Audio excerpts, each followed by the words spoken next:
आज के सेशन के अंदर हम जो पढ़ने वाले हैं गिट फैच या गिट पुल के बारे में, जो बेसिकली एक डिफरेंस रहता है वो हम करने वाले हैं। ठीक है। तो हमें गिट पुल के बारे में तो पता है। गिट पुल में हम क्या करते हैं, जो गिट हब के ऊपर फाइल्स रखी हैं, अगर मेरे लोकल के अंदर कुछ भी चेंजेस हो जाता है या लोकल फाइल मेरी नहीं होती मेरे पास, तो मैं पुल कर सकता हूँ मेरा ओरिजिनल कोड जो मेरा गिट हब के ऊपर रखा है। राइट। गिट पुल करता हूँ मैं, हो जाएगा, कोई इशू नहीं। कमांड क्या यूज़ करेंगे उसके लिए आगे? गिट पुल फाइल का नेम कर लेंगे, ट्राई करें।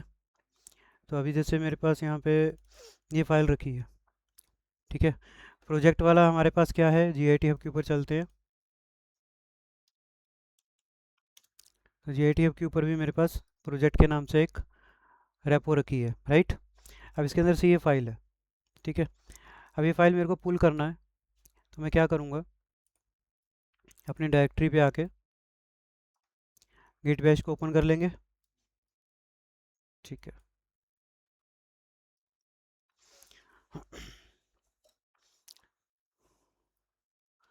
तो यहाँ पे आके अब क्या करेंगे, गिट पुल और index dot H T M L. तो क्या कह रहा है ये, please make sure you have the correct access rights repository exist, क्योंकि ये पहले से एग्जिस्ट कर रही है। अगर मैं लोकल से इसको रिमूव कर दूँ, फॉर एग्जांपल लोकल से मैं इसको कट करके एक बार अपने डेस्कटॉप पे रख लेता हूँ इस फाइल को। ठीक है। तो अब लोकल में तो नहीं है, इस फोल्डर के अंदर तो नहीं है। अगर मैं फिर से करता हूँ गेट पुल, तो क्या कह रहा है, अभी भी ये कह रहा है कि सर रेपोजिटरी ये एग्जिस्ट कर रही है नहीं कर रही है, आप एक बार इसको चेक करो। तो ऐसा क्यों कह रहा है? तो क्या करेंगे, गेट पुल के बाद हमें क्या करना होता है, आई थिंक हम ओरिजिन भी तो लगा सकते हैं। राइट। अब देखते हैं क्या कह रहा है, ऑलरेडी अप टू डेट। अभी अप टू डेट क्यों कह रहा है हमें, कोई आइडिया? अप टू डेट इसलिए कह रहा है क्योंकि हमने कोई नया कमिट तो डाला ही नहीं सर वहाँ पे, कोई नई वैल्यू तो हमने एग्जिस्ट करवाई नहीं वहाँ पे। राइट। तो अगर हम एक काम करते हैं, ये फाइल मेरी यहाँ पे है और इस फाइल के अंदर अगर मैं कुछ चेंजेस करता हूँ, ठीक है, अभी जैसे इतना लिखा हुआ है, मैं यहाँ से इसको डिलीट कर देता हूँ। ठीक है। ये लास्ट वाला हमने डिलीट कर दिया, इतना मेरे पास डेटा रखा है, कंट्रोल एस कर देता हूँ। अब क्या होता है कि अगर मैं यहाँ पे आके जी आई टी ऐड कर देता हूँ। ठीक है। अब ऐड कर दिया, मैं अभी पुश नहीं कर रहा। ठीक है। और कमिट मैं कर देता हूँ। ठीक है जी, कोई दिक्कत नहीं। गिट कमिट किया, हाइफन एम किया, और हमने क्या किया, अच्छा इस साथ में साथ हम वो भी देख लेते हैं, है ना, कौन सा, हाइफन हाइफन अमेंड। अब अमेंड हमें पता है क्या काम करता है, कि इसके अंदर जो ये हेलो के नाम से हमने लास्ट कमिट किया हुआ है इसी के अंदर इंक्लूड कर देगा। टोटल कमिट हमारे पास 5 है यहाँ पे, तो 5 ही रहने चाहिए, छठा नहीं बनना चाहिए। राइट। तो अमेंड हाइफन एम कर देंगे और आगे हम डाल देंगे यहाँ पे न्यू कमिट के नाम से। ठीक है। और एंटर कर देंगे, तो कमिट हमारा हो गया। अब अगर हम इसको रिफ़्रेश करते हैं आके, तो 5 हमारे पास कमिट है अभी दिख रहा है। रिफ़्रेश करते हैं तो कमिट, हाँ वही चीज़ कर रहा हूँ अभी। ठीक है, अभी नहीं आया, पुश नहीं किया, इस वजह से यहाँ पे नहीं आया। अब बात करते हैं अगर मैंने पुश कर दिया, तो लोकल के अंदर मैंने चेंज किया, बट मेरा जो पुराना कोड था वो जी आई टी हब के ऊपर रखा है, तो इस कंडीशन में मैं पुल कर सकता हूँ कि भाई मेरे को जो पुराने वाला है वही चाहिए। अगर मैं पुश कर दूंगा तो वो तो इक्वल हो जाएगा, फिर वो बोलेगा ऑलरेडी एग्जिस्ट, यानी कि नो चेंजेस। राइट। अब अगर मैं यहाँ पे करता हूँ गेट पुल ओरिजिन करके, तो ये क्या कह रहा है, पुल कर दिया है। ठीक है। अब अगर हम चेक करें इसको, हमारी फाइल को, तो देखो, ठीक है, ओरिजिन के अंदर से इसने ये पूरी आईडी निकाल के दे दी है ना। तो मैंने ये डिलीट किया था, इतना मेरे पास वापस आ गया, ये गेट पुल कर रहा है ना। अब होगा क्या इस केस के अंदर, कि जब आप यहाँ पे गिट पुल करते हैं, तो गिट पुल में पूरा अपडेट हो जाता है इस फाइल के अंदर। ठीक है। लेकिन गिट फैच ऐसा नहीं करता। ठीक है। गिट फैच जब हम करते हैं, तो वो इस फाइल के अंदर अपडेट नहीं करेगा, वो इन्फॉर्मेशन न्यू अपडेट जो चेंजेस हैं वो सिर्फ उठा के रख लेगा अपने पास। ठीक है। तो क्या होता है कि जब भी हम गिट फैच की बात करते हैं, तो गिट फैच के अंदर हमने देखो इतना काम तो कर दिया, ठीक है जी, हमारा कोई इश्यू नहीं। अब हमने क्या किया, चेंजेस कर दिया, रेपो वगैरह हमने क्या कर दिया यहाँ पे, रेपोजिटरीज अपडेट कर दी एक तरीके से, ठीक है।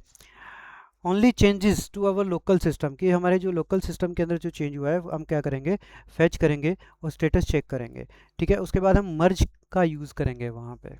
मर्ज का यूज़ क्यों करेंगे, क्योंकि जी आई टी हब के ऊपर जो मेरा अपडेटेड कोड रखा था, फैच करूँगा तो इस फाइल के अंदर अपडेट नहीं होगा, ठीक है। ठीक है, फाइल के अंदर अपडेट नहीं होगा, मैं मर्ज करूँगा उसके बाद वो अपडेट करेगा, ठीक है। वो आपका फैच का काम है। जैसे कि अब मैं फिर से क्या करता हूँ, उसको यहाँ से डिलीट कर दें इसको, इतना मटेरियल हम फिर से एक बार एडिट कर देते हैं इस फाइल को और सेव कर देते हैं। अब अगर आता हूँ मैं और गिट फैच करता हूँ, ठीक है, तो क्या लिखा मैंने, गिट फैच, ठीक है, और ओरिजिन, ठीक है, फैच हो गया। इस फाइल के अंदर अपडेट आया, अभी कोई अपडेट आया नहीं आया। अब क्या करते हैं इसके अंदर, हमारे पास नेक्स्ट था गिट मर्ज, है ना। तो गिट मर्ज कर देते हैं ओरिजिन मेन, इस फाइल को हम कॉपी कर सकते हैं और यहाँ पे आके डायरेक्ट हम क्या कर देंगे, पेस्ट कर देंगे, ठीक है। ओके, क्या कह रहा है, merging is not possible because you have unmerged files, तो इसके अंदर हमने मर्ज फाइल एक्सेस दे रहा है, फैटल एरर है existing because of an unresolve conflict. तो एक बार चेक कर लेते हैं इस फाइल के अंदर हमारे पास कहीं कुछ आएगा क्या, अभी कुछ भी नहीं आ रहा है। तो आई थिंक गिट मर्ज करेंगे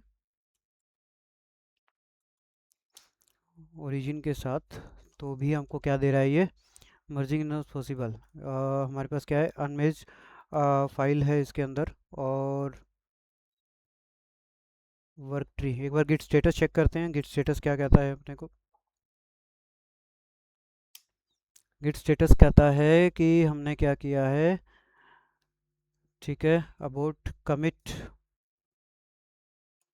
ठीक है, ओके। हमने सिर्फ ऐड नहीं किया ना वहाँ पे डेटा, चेंज करने के बाद ऐड किया है, नहीं किया। तो क्या कर देंगे, एक बार ऐड कर देंगे, ऐड करने के बाद हम कमिट भी कर देते हैं यहाँ पे, है ना। तो कमिट हम कर देते हैं, कोई दिक्कत नहीं, अमेंड नहीं कर सकता तो कमिट हम डाल देते हैं न्यू, ठीक है। You are in the middle of merge और कैन नॉट अमेंड, ठीक है, अमेंड नहीं कर सकता तो हम न्यू कमिट यहाँ पे डाल देते हैं हाइफन एम करके, और न्यू के नाम से हम डाल देते हैं, ठीक है। ये हो गया। अब गिट फैच ओरिजिन, और क्या करेंगे फिर बाद में हम, गिट मर्ज। तो क्या कह रहा है ये, ऑलरेडी अप टू डेट है। अब आना चाहिए यहाँ पे, अच्छा लास्ट उसने ये वाला उठाया है ना, क्योंकि लास्ट हमारे पास ये था, हेड हमारा यहीं तो था इसके अंदर, तो लास्ट वाला इसने इसी को बता दिया कि ये आपका वहाँ पे अप टू डेटेड है। तो फैच बेसिकली क्या कर रहा है, आपको डायरेक्टली उस फाइल के अंदर अपडेट ना करके, जब आप चीज़ों को गिटहब से मर्ज वगैरह करके लेके आएंगे तो आपका वो यहाँ पे यूज़ करके देगा आपको, ठीक है। तो इसके आगे अगर हम देखें तो थोड़ा सा हम चेक करने वाले हैं कि हम अपना एक स्टैटिक वेबसाइट को किस तरीके से जी आई टी हब के ऊपर लाइव करेंगे, ठीक है। तो एक स्टैटिक वेबसाइट बना लेते हैं। तो वेबसाइट बनाने के लिए हमारे पास क्या होना चाहिए, एक इंडेक्स पेज होना चाहिए। तो हम एक बार न्यू फोल्डर क्रिएट कर लेते हैं और यहाँ पे हम डाल देते हैं स्टैटिक वेबसाइट, ठीक है। नेम डाल देते हैं यहाँ पे स्टैटिक वेबसाइट का। तो स्टैटिक वेबसाइट का जैसे हमने नाम डाला है यहाँ पे, इसके अंदर आके एक फ़ाइल क्रिएट कर लेते हैं। तो फाइल हम बनवा लेते हैं बेसिक स्टैटिक वेबसाइट, यहाँ पे आते हैं और इससे बनवा लेते हैं कि आप क्या करें कि मुझे क्रिएट करके दें, create a basic static HTML website with CSS, हम डाल देते हैं यहाँ पे, ठीक है। तो ये कोड करके दे देगा यहाँ पे HTML का, CSS का अलग देगा। एक काम करते हैं, उसी के अंदर हम कॉपी कर लेंगे, कोई दिक्कत नहीं। तो ये वेबसाइट कुछ ऐसा दिखेगा, ठीक है। अभी हम इसी के ऊपर बात कर लेते हैं नॉर्मली। ये काम कर लेते हैं, CSS भी डाल ही लेते हैं, कोई दिक्कत वाली बात थोड़ी है ना। style.css हम बना लेंगे एक फाइल उसके अंदर, दोनों अपडेट कर देंगे, क्या दिक्कत है। स्टैटिक वेबसाइट के अंदर आते हैं और यहाँ पे हम इसका नाम भी रख देते हैं स्टैटिक, सॉरी index.html। क्या आएगा, index.html आएगा। ठीक है, कोई दिक्कत नहीं। एडिट करते हैं इसको और ये हमारी वेबसाइट हो गया, इसको सेव कर देते हैं, इसको क्लोज करते हैं। और अब क्या करना है, यहाँ पे एक फ़ाइल और बनानी है अपने को, style.css। तो एक बार हम नॉर्मली इसको रखते हैं और style.css हमारे पास ये रखा है, और क्या करते हैं इसके अंदर आके इसको भी पेस्ट कर देते हैं, कंट्रोल एस से सेव। चलो जी, सेव हो गया। इसका नाम चेंज कर देते हैं, तो नेम में क्या रख देंगे हम, style.css फाइल रख देंगे। ठीक है, ये फाइल हो गया। अब क्या करेंगे, इसके अंदर गिट बैश ओपन करके फटाफट से क्या कर लेंगे, गिट इनिट, यानी कि जो हमारा स्टार्टिंग है। अच्छा, इसके लिए सबसे पहले क्या करना पड़ेगा सर, हमको यहाँ पे बनाना भी तो पड़ेगा नया, नई रेपोजिटरी बनानी पड़ेगी। तो रेपोजिटरीज़ के अंदर आते हैं, न्यू पर आते हैं, एग्जिस्ट में डाल सकते हैं, फिर हम एक नया बना लेते हैं, उसमें क्या इशू है, एग्जिस्ट में डाल देंगे, कोई दिक्कत नहीं। स्टैटिक के नाम से हम यहाँ पे बना रहे हैं और इसको भी हम स्टैटिक कर लेते हैं और फिर क्या करते हैं, क्रिएट रेपो कर देते हैं। ठीक है, ओके। तो one by one command execute कर देते हैं यहाँ पे।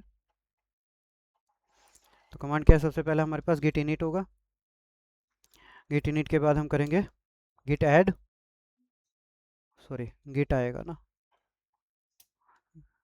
ठीक है, गिट इनिट हो गया।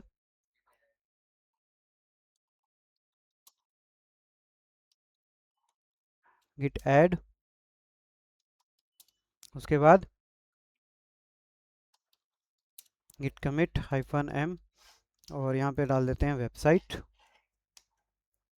एंटर कर देते हैं। कमिट हो गया हमारा, दोनों के ऊपर हुआ है देखो, index.html और CSS की फाइल के ऊपर, है ना। चलो, इसके बाद ऐड करेंगे ओरिजिन, यही होगा ना, या ब्रांच चेंज करेंगे, ब्रांच चेंज कर लेंगे, -m ओरिजिन, सॉरी m हो जाएगा, ओरिजिन मेन हो जाएगा।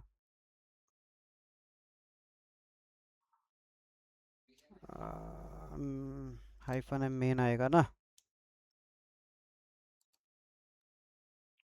ये होगा।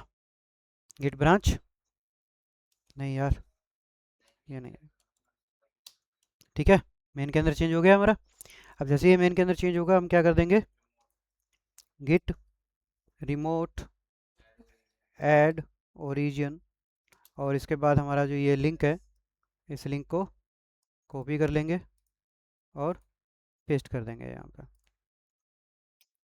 Simple. Git push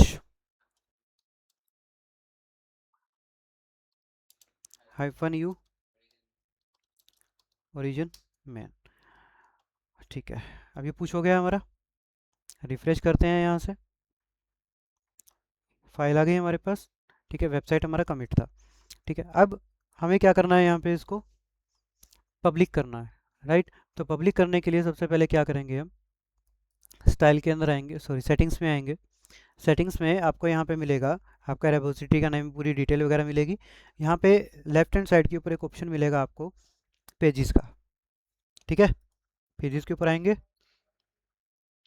deploy from a branch, branch कौन सी है, मेन है, तो ये ऑटोमेटिक यहाँ पे सेट हो गया। और क्या करेंगे, यहाँ पे सेव कर देंगे, ठीक है। तो जैसे ही आप सेव करेंगे, आपको एक ये लिंक देगा, लेट्स चेक, ठीक है, थोड़ा सा रिफ्रेश करते हैं इसको,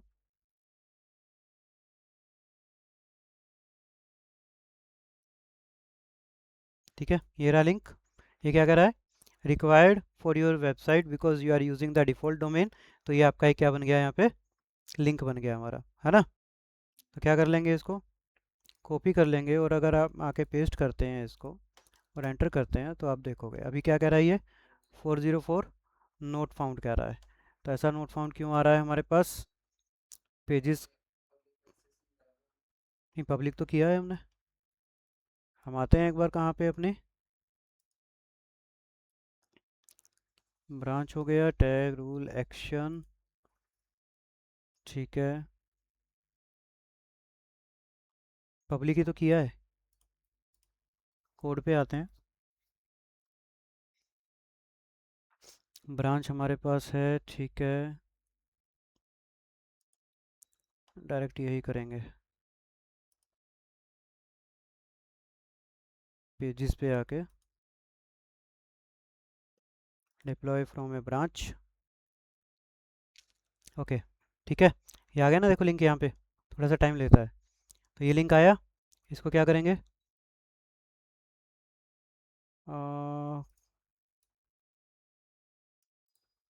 कॉपी कर लेते हैं, और ये लिंक है हमारा वेबसाइट का, और एंटर करते हैं। तो देखिए, ठीक है, मेरे पास ये वेबसाइट ओपन होके आ रही है। तो इस तरीके से आप कोई भी वेबसाइट अपने जो भी आप बनाना चाहें अपनी पब्लिक कर सकते हैं, या एक स्टैटिक वेबसाइट को डायरेक्टली होस्ट कर सकते हैं यहाँ पे, ये फ्री ऑफ कॉस्ट आपका रहता है, ठीक है। आपको एक डोमेन नेम भी मिल गया यहाँ पे, उसके बाद जो भी आपकी वेबसाइट है वो आप यहाँ पे पूरा नाम लिख सकते हैं कि ये मेरी वेबसाइट ये वाली रहने वाली है, इस तरीके से ये काम करेगा। नहीं, यूआरएल तो आपको देखो, आपका जो जीआईटी हब का है इतना तो आपको सेम मिलेगा, उसके बाद आप क्या नाम रख रहे हैं वो आपके ऊपर है, ठीक है। जस्ट लाइक कि मेरे पास एक अपना वेबसाइट है, लाइक अगर मैं यहाँ पे करूँ तो मैंने होस्ट कर रखा है इस वेबसाइट को, तो ये एक वेबसाइट है। तो वेबसाइट क्या है मेरे पास, jagITsolutions.com करके, राइट। अब अगर मैं चाहूँ तो इसको भी मैं क्या कर सकता हूँ, जीआईटी हब से भी पब्लिश कर सकता हूँ, ठीक है। तो बेसिकली मुझे उसके लिए क्या करना पड़ेगा कि भाई इसकी जितनी भी फाइल्स मेरे पास आती हैं, ठीक है, वो सारी फाइल्स मेरे को उस पर्टिकुलर वेबसाइट वाले फोल्डर पे डालनी पड़ेगी और अपडेट करना पड़ेगा सारी चीज़ों को, ठीक है। अब होगा क्या, अगर मैं इसकी वेबसाइट की बात करूँ तो ये वेबसाइट के अंदर मेरे पास जितने भी पेजेस होंगे, फॉर एग्जांपल ये जहाँ जहाँ भी होस्ट की हुई है, मैं इसको एक बार ओपन करता हूँ, इसके अंदर मेरे को मिलता है फाइल मैनेजर, फाइल मैनेजर के अंदर ये रहा मेरा फोल्डर, ठीक है। तो इस फोल्डर के अंदर पब्लिक HTML ये सारी फाइल्स रखी हैं, ठीक है। अगर इन सभी फाइल्स को मैं कॉपी करके यहाँ पे अपने इस वेबसाइट वाले फोल्डर के अंदर डाल दूंगा, और फिर पुश वगैरह कर दूंगा और पेजेस के अंदर जाके इसको डिप्लॉय कर दूंगा, तो मेरी वेबसाइट अब यहाँ भी चलने लगेगी, ठीक है। एक बेसिक करके देखें, नहीं इसी के अकॉर्डिंग कि अगर मेरा कोई वेबसाइट चल रहा है, अगर मैं उसका ही जो एक मेन फाइल होता है जस्ट लाइक इंडेक्स फाइल है, ठीक है। तो मैं इस इंडेक्स फाइल को क्या करता हूँ, एक बार डाउनलोड कर लेते हैं, इंडेक्स फाइल आ गई मेरे पास, ठीक है। और हम क्या करते हैं, इस फाइल को कॉपी कर देते हैं यहाँ पे, Ctrl+C, और यहाँ आके मैं इसको, सॉरी प्रोजेक्ट में नहीं, हमें कहाँ आना है, स्टैटिक वेबसाइट में, मैं इसको डिलीट कर दूँ, और यहाँ पे आके मैंने एक नई फाइल मेरी बना के रख दी, ठीक है। ये बिल्कुल नॉर्मल फाइल है मेरी यहाँ पे, ठीक है, इंडेक्स फाइल। अब क्या करते हैं फिर से यहाँ पे आके, गिट ऐड कर देंगे, ठीक है, गिट कमिट कर देंगे -m करके, और न्यू साइट के नाम से हम एक कमिट कर रहे हैं यहाँ पे, ठीक है। कमिट हो गया, और उसके बाद क्या करेंगे, अच्छा वो वहाँ से डिलीट करना पड़ेगा अपने को फाइल ना, क्योंकि जीआईटी हब के ऊपर तो रखा है ना, वहाँ से डिलीट करना पड़ेगा, चलो कोई बात नहीं। गिट पुश कर देते हैं फिर से, तो ये फाइल मेरी पुश हो गई होगी। तो बेसिकली जीआईटी हब के ऊपर पेजेस के अंदर आते हैं, और मेन तो है मेरा, मैंने इसको सेव कर रखा है। तो मेरा जो ये लिंक था, अगर मैं इसको अपडेट करके देखता हूँ तो अभी मेरे पास वो पुराने वाला चल रहा है यहाँ पे, है ना। तो करना क्या पड़ेगा अपने को, कोड के अंदर आके, सर मेरे पास ये फाइल्स देखो अभी क्या दे रहा है, index.php दे रहा है, ठीक है। और पेजेस के अंदर तो हमने पहले से सेट कर रखा था सर उसको, है ना। तो क्या करते हैं, सेटिंग्स पे आते हैं, न्यू साइट हमारी है, डिफ़ॉल्ट ब्रांच आपकी यहाँ पे मेन होती है। अच्छा, पब्लिक वगैरह का कहीं ऑप्शन है, अगर डिसेबल होगा तो अनेबल हम कर सकते हैं। बाय डिफ़ॉल्ट तो हमने पब्लिक कर रखा था उसको, है ना। ठीक है, कोई इशू नहीं। अब क्या कर लेते हैं, यहाँ पे पेजेस के अंदर आते हैं और डिप्लॉय फ्रॉम ए ब्रांच है, ठीक है, कोई इशू नहीं। तो इसको क्या करते हैं, एक बार अनपब्लिश कर देते हैं कि मुझे भी पब्लिश नहीं करना। ठीक है, तो फिर से देगा मेरे को ये कि आपका मेन के अंदर कुछ है, तो पहले इसको नन के साथ हम सेव कर देते हैं, एक बार नया अपडेट कर देंगे यहाँ पे कि मेन के साथ मेरे को सेव करना है। ठीक है, तो ये हमारा अपडेट हो जाएगा थोड़ी देर में, यहाँ पे हमारे पास लिंक आ जाएगा ऊपर, है ना। रिफ्रेश करते हैं इसको थोड़ी देर, डिप्लॉय वगैरह चल ही रहा है अभी।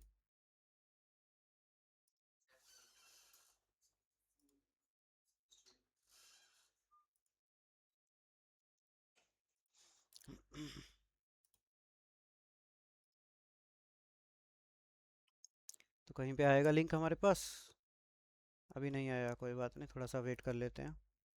ठीक है, लिंक दिया है इसने, तो इस लिंक को कॉपी करते हैं और फिर से यहाँ पे आके हम पेस्ट करते हैं और एंटर करते हैं।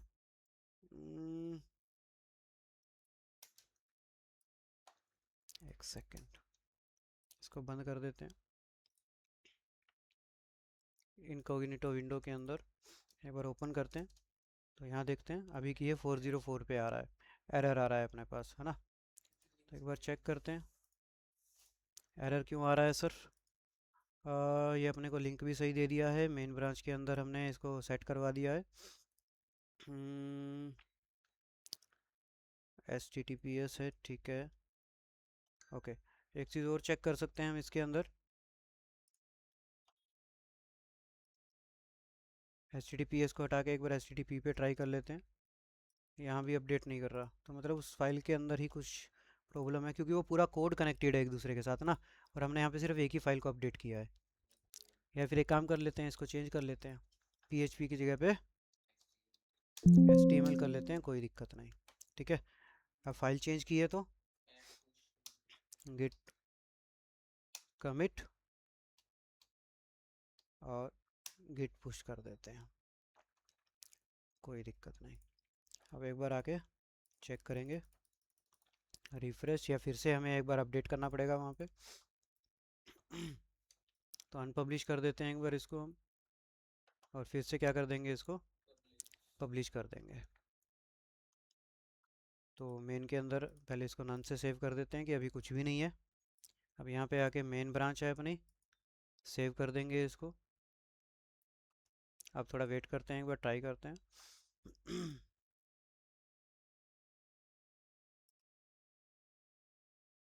बिल्ड डिप्लॉयमेंट,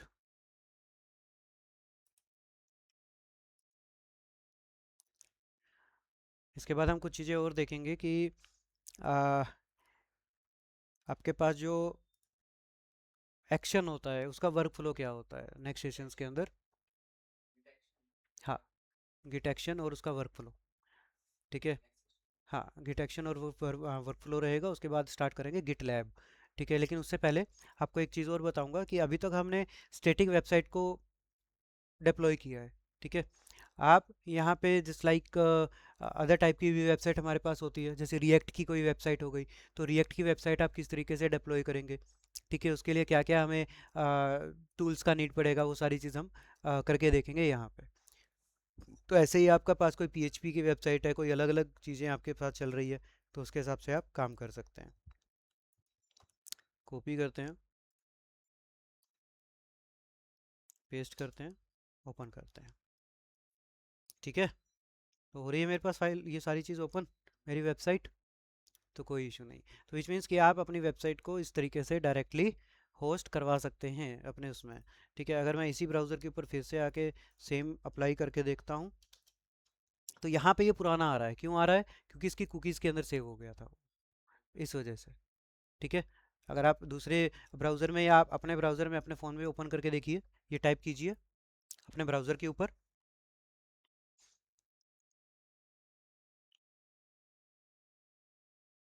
अपने ब्राउज़र पे टाइप करेंगे https://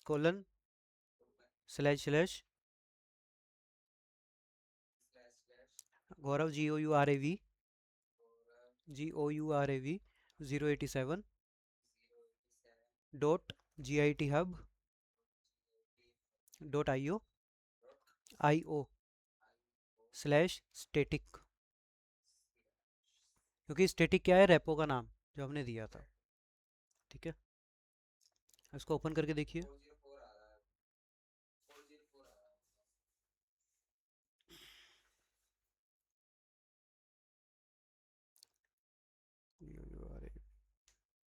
ओके, आपने वो नहीं किया यहाँ पे।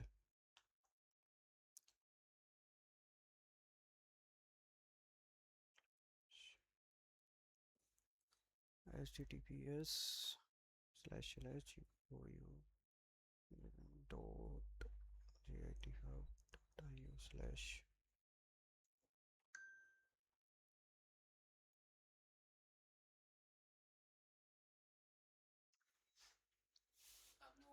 ओपन हुआ? नहीं, मैंने कुछ नहीं हटाया इसके अंदर से। आपने जो नेम लिखा था उसमें थोड़ा सा प्रॉब्लम था। प्रॉब्लम क्या था कि स्टैटिक का एस कैपिटल है सर यहाँ पे, है ना, इसलिए। ठीक है, अब वो आपके उसके ऊपर ही चल रही है, विच मीन्स कि अगर आप ये लिंक अपनी वेबसाइट का कहीं भी पब्लिक कर रहे हैं और कोई भी इसको एक्सेस कर रहा है, तो आप मतलब एक तरीके से फ्री में डिप्लॉय कर सकते हैं अपनी वेबसाइट्स को इस तरीके से GIThub के ऊपर। नहीं, इसका कोई कॉस्ट नहीं होगा। ठीक है, आप यहाँ पे static pages, static website, multiple pages आप यहाँ पे इस तरीके से अपडेट कर सकते हैं। ठीक है, सिर्फ ध्यान क्या रखना है यहाँ पे कि आपकी वेबसाइट का कोड सही हो। ठीक है, और अकॉर्डिंग टू यूसेज हो। अकॉर्डिंग टू यूसेज मतलब कि अगर कोई सिस्टम में ओपन कर रहा है तो किस तरीके से ओपन हो रही है, अगर कोई फ़ोन में ओपन कर रहा है तो किस तरीके से ओपन हो रहा है। ठीक है, तो वो उस तरीके का है जो आपका बेसिक HTML कोडिंग होता है, या बेसिक जो आपकी वेबसाइट का कोडिंग होता है उसके अंदर सेट किया जाता है कि मोबाइल डिवाइसेस के लिए रिजोल्यूशन अलग होता है, उसकी स्क्रीन अलग होती है, तो उसको उस तरीके से दिखाए, तो वो चीज़ें होती है। ठीक है, हाँ, आज इतना ही करेंगे। नेक्स्ट में हम इसको